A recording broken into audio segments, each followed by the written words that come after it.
Hi, happy National Survivors Day. I'm married to Dispenza, and I'm happy to say I am a survivor. I've lived on, and so have many of you. There are survivors of all kinds, we know that. Just to get through a day and into a month, into a year, you are a survivor.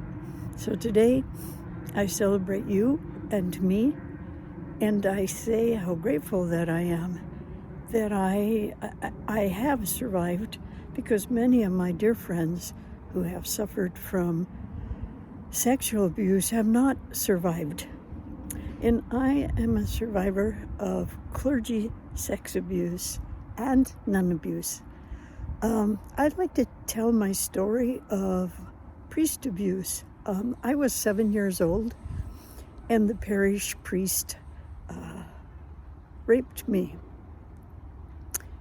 And how it happened was that my mom worked in the church, and the priest groomed her.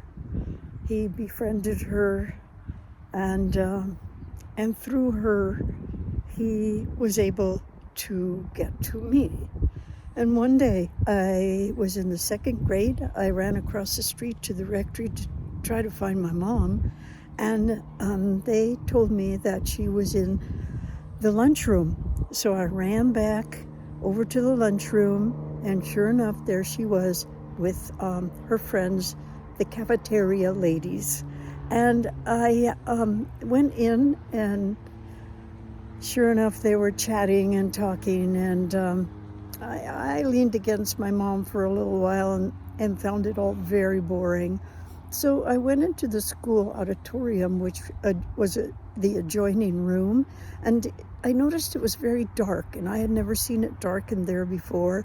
The shades were all drawn, and I heard a click, click, click sound, and I looked up, and there was a screen with a light shining up on it, and in some picture of sorts. But it was the sound that intrigued me, and also the flickering of the light. So I followed it up the middle aisle. There were folding chairs on each side, and I came near the priest. I didn't really know him, but he was sitting next to the projector, and he motioned me to sit on his lap. And why would I not? Because he was God.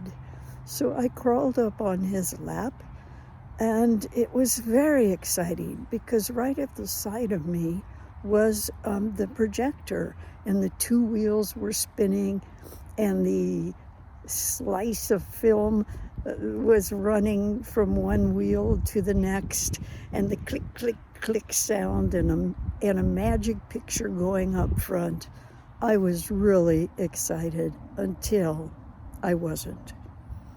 And that moment, the priest put his hands under my panties and his fingers into my vagina. And in that moment, I stopped. The world stopped. Everything went blank and black and out. And I'm not sure how long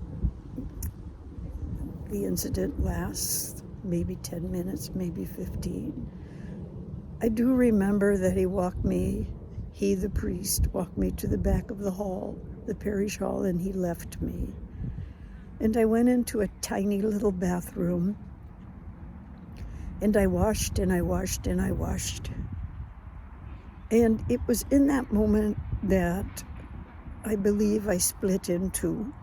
I left my little Mary on the bathroom floor and went back many, many years later to reclaim her. I went back to my mom and the ladies in the lunchroom. I never said a thing to anyone, not my mom, not my dad.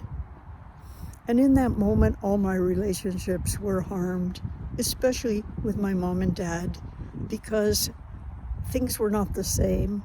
I didn't crawl up on my dad anymore, and my life changed, went on.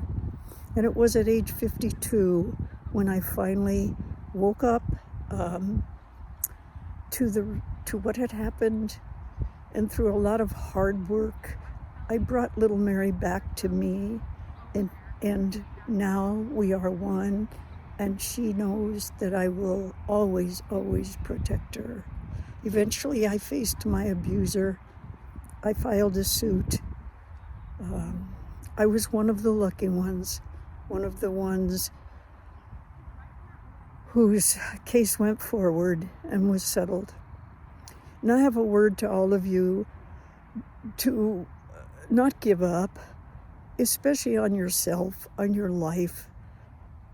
Do what you can to heal.